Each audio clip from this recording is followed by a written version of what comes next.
Hello, ఎక్కడున్నావురా? ఇక్కడ ఇంటి దగ్గర కూర్చొని ఉన్నారా? రా మేమంతా నీకోసం వెయిట్ చేస్తున్నాం. లేదురా, నేను రాను. రే, మీరంతా పెద్ద పెద్ద హోటల్స్కి పిలుచుకొని పోతారు, పైగా బిల్స్ కూడా మీరే కడతారు.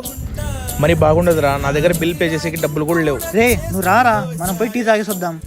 సరేరా.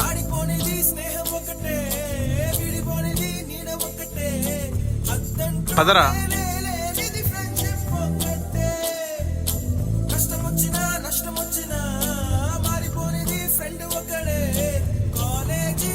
టీవీలో అన్నా ఇదిగో బ్రో. రే, ఈ హ్యాపీనెస్ పెద్ద పెద్ద హోటల్లో కూడా రాదురా, కానీ ఇక్కడ అనిపిస్తుంది. ఫ్రెండ్స్ అంతా కలిసి ఉన్నప్పుడు అది పెద్ద హోటల్ అయినా కానీ ఒక చిన్న టీ స్టాల్ అయినా ఉన్ని స్వర్గంలా ఉంటుందిరా. నిజమేరా. అవునరా.